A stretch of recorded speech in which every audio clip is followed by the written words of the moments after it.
What up, guys? It's November 11th, Veterans Day, and for everybody who's worn the uniform, who wears the uniform, thank you very much for your service. It's very much appreciated. I'm a veteran myself. I've been in Iraq, Afghanistan, and anything that you guys want to talk about it, that anybody that need anything from me, any questions, anything like that, let me know, okay?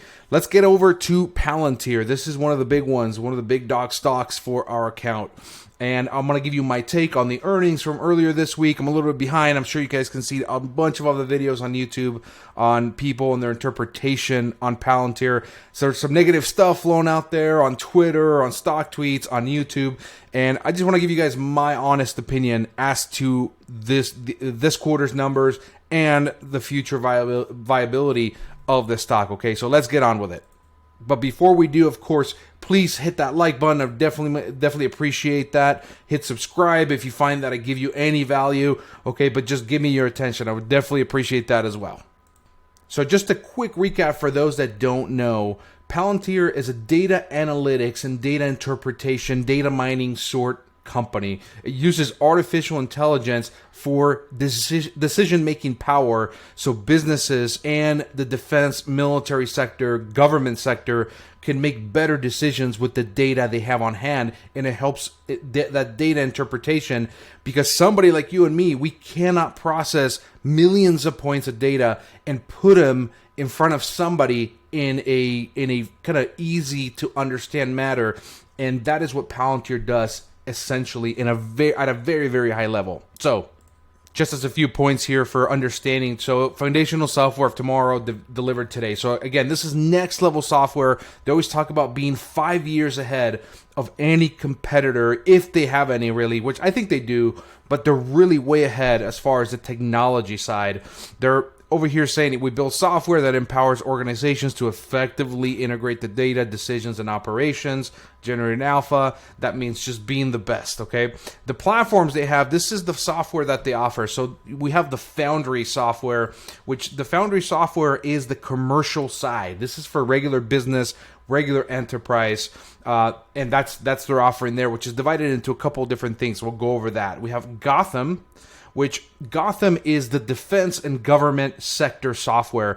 This is sort of like a Mission Impossible type software. Like if you're watching a Mission Impossible movie and some guy, you know, Tom Cruise, like gets an iPad or a tablet or something, and it has little and little maps and everything. This is what Gotham is, okay? And it's very, very cool. I recommend you look at the demos for Gotham. Very impressive, okay? And Apollo is sort of their basic software in which other businesses or government entities can build software on top of the Apollo platform. At least that's how I understand it. Of course, I'm not a software engineer, so please don't think that I'm a software engineer, but that's just how I understand it. If that's a mistake, let me know. Make a comment below, okay?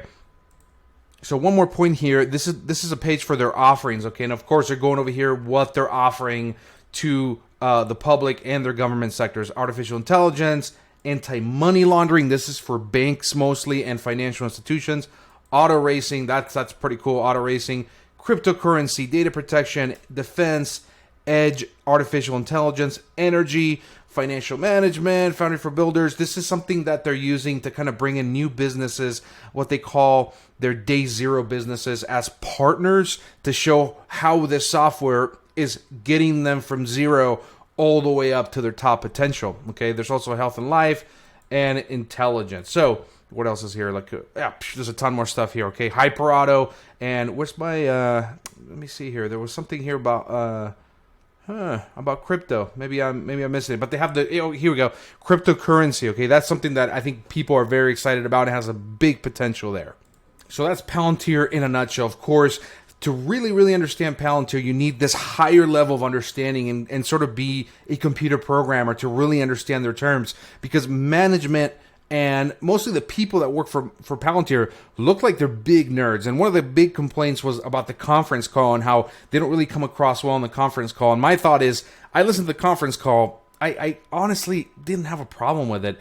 These guys are a bunch of nerds that have difficulty communicating things, and sort of sometimes the enthusiasm seems kind of very theatrical, which is fine. It's okay. The numbers are what matter. So let's go over those. So here we go, guys. We got EPS, revenue, and forward guidance. So EPS, of course, earnings per share.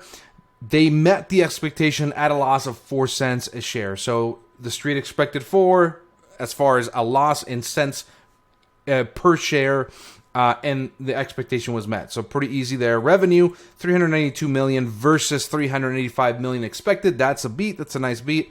And the guidance is, I think, is a big beat on the guidance front, because the Q4 guide was increased by $17 million. That's amazing. That's good. Okay, and the full year 2021 guidance was raised to 40% revenue growth to $1.5 billion. I think that is an amazing growth level. 40%, great. Okay, this is especially after Carp has told us 30%, which a lot of people have said 30% revenue growth year after year until 2025 is a little bit of sandbagging the numbers. They can do better, and they have, essentially. But the expectation from folks like you and me has gotten so out of whack with the stock. I mean, they expect the stock to run maybe like 300% every day, kind of like Tesla times 10. That's kind of how it feels like to me, that people are too impatient for the growth here, and unfortunately it takes time to grow. Let's give it time, guys. Okay, so moving on here, 40% revenue growth, adjusted free cash flow to greater than 400 million versus the prior guide of 300 million. Amazing. Free cash flow, my favorite, you guys know that. And long-term guidance, just like Alex Karp said, 30% yearly revenue growth. I think, again, that is sandbagging the numbers. They will do better than that. The question is, how much better? But when the expectation's already set, the stock is going to price that at some level. There's not going to be some crazy expectation of growth, specifically double-digit 30% growth, and the stock is not going to command these big forward PE ratios, right? In which it has a 126 forward PE. So there's a lot of expectation built into the stock when it commands a 126 forward PE level. And folks need to understand this, that the stock market is a forward-looking vehicle. Okay, it's pricing in the next 6 to 9 months of whatever is going to happen with a stock. When in the case of Palantir, it's already priced in a huge amount of growth. It's really looking out maybe like 9 to 12 months into the future. And if we look at, take a look at the chart, let's do that. Take a look at the chart. We see here on the chart by Yahoo Finance that it started at a price of about $10 a share, which that's where I was buying. I'll show you guys my position in a minute. And it's currently at $23 a share. And it's been higher than that, of course. So if you're a trader, you've had plenty of opportunities to make money here. But me as a long-term investor, totally fine waiting 3 to 5 years to get to where I want to be, which is $100 a share. And I think that is very, very, very possible here. Totally fine holding and being an owner of the stock. So when I hear people complaining, folks on Twitter, folks on stock tweets complaining that it's the year 3054 and Palantir has been upgraded to $24 a share. Come on, guys. It's already ran about over 100%, 130, 150% to the upside. What do you expect a company to do? These companies that run 300, 500, 1,000% in a year are rare. They're not that normal. And right now, as the culture of Wall Street bets and the culture of the retail investor is that if you're not growing 500% in a year, you're just trash. That's kind of how it feels like to me. So let's be patient with Palantir. It's a good investment. Just mind the valuation, guys. And as promised here, I want to show you guys my position in Palantir. Of course, $23 a share currently, and it's about a $10,000 position for me at $10.62 per share, 460 shares total, okay? I was buying this near the DPO, the direct public offering. I looked at the prospectus, I looked at the business, and I said, this is a phenomenal business. I fell in love with the business, which is always my requirement for buying a stock, is falling in love with the business.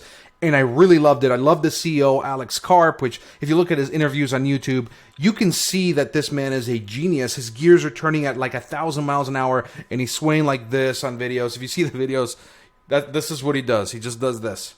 Okay, and this is just him and his desperation of what he wants to say, and he can't. A lot of times he references that on his videos, but take a look at those videos for Alex Karp. Again, here's my position. Just so if anybody thinks that I'm just kind of like a bandwagoner or anything, no, guys. $10 a share, there it is, all right? No. Now, moving on.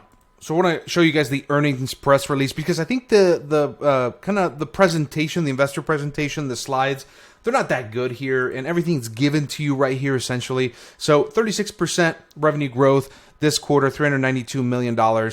Added 34 new customers in Q3. Commercial customer count. Now this is crucial. Commercial customer count.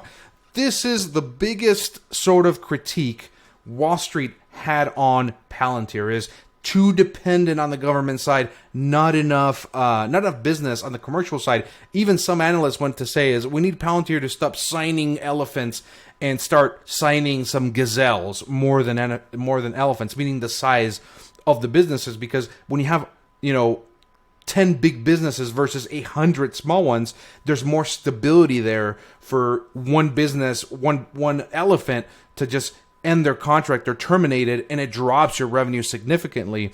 So that's the reasoning there, and they're doing what we wanted them to do, what the street wanted them to do. Okay, so again, cash flow from operations $101 million, very very good, 26% margin. Adjusted free cash flow, closed 54 deals of 1 million or more, and this is crucial here, guys. 33 deals that are more than 5 million and 18 deals or more 10 million. I think this is a very, very good, strong sort of spread as far as the size of the deals to keep the business steady. If a couple of those end their contracts, of course, if it's the smaller ones or the bigger ones, there's more of a balance. There's not so much of a freak out sort of reaction by the street. Okay, so here, total revenue, of course, 1.1 billion year over year. Amazing, amazing number. And all the free cash flow and other numbers here, definitely very, very good. And here we go over the rest. There's not much else here. I don't want to show you guys this chart here because I think it's a little bit confusing. I'm going to go over the 10Q report for that. But essentially the guidance, what we have here is exactly what we talked about when we're talking about the earnings numbers. Now let's move over to the 10Q. That's the quarterly report for Q3. And let's go over the balance sheet, which is just getting healthier and healthier, guys. So this balance sheet is good. We have good stuff going on here. Let me make it a little bit bigger for you guys. So here on the balance sheet, we see the asset side, of course, and the liability side here. Okay. So with the asset side, we have cash and cash equivalents and not much else that we're looking at here. $2.3 billion as compared to last year, $2 billion. That's getting healthier and healthier. That's great. And effectively, in looking at the liability side, no real debt. No long-term or short-term debt obligations. These are just kind of operations type of items on the balance sheet, which look great to me. So grade A balance sheet for Palantir, very, very investable.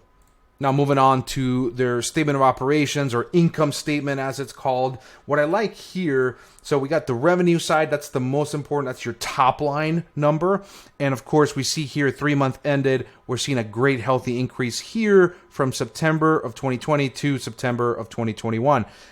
The 9-month ended number, which is from January to the end of September, is also very, very healthy looking. So great numbers there on revenue. Okay, when it comes to cost of revenue, I think they get even more impressive because now we're reducing the cost of revenue. That's amazing. That's what we want to see. Okay, now in sales and marketing, we're doing the same thing. We're seeing decreases here. We're seeing decrease in research and development, which I don't know if it's necessarily a good thing to decrease research and development, but okay, that's fine. Now I'm looking for, let me see something else here.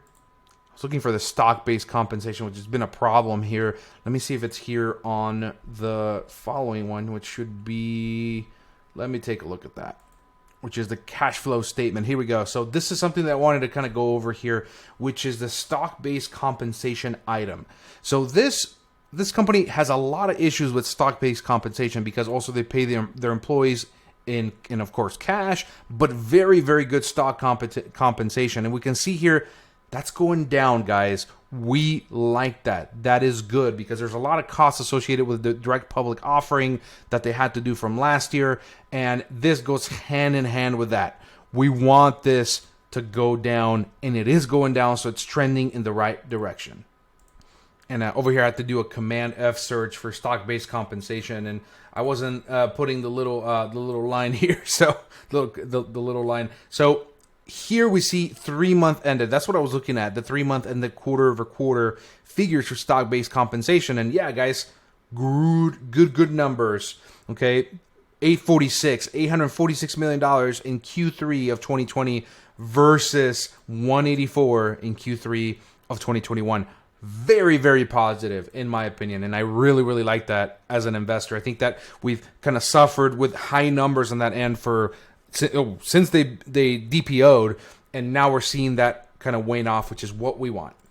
And the last thing I want to go over, which is something that supposedly the street didn't like, is the revenue between the government and commercial space. So we can see here they're still growing quarter over quarter their government revenues, and their commercial side they're also growing those two numbers, but they're saying that the government side is slowing, which I honestly don't know what they're talking about. I think there's some seasonality there, and using that as an excuse, it's just I think it's misleading. So whoever wants to sell their shares because they think the government side is slowing down, please go ahead and sell your shares for that reason. I'm totally fine with that.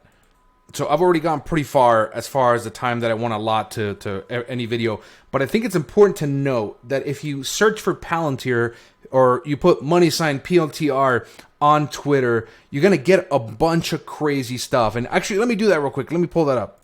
So here we go, guys. I was looking for this here, but when we see stuff like this, the year's 3024 Palantir price target was just upgraded from 23 to 24. There's a lot of that.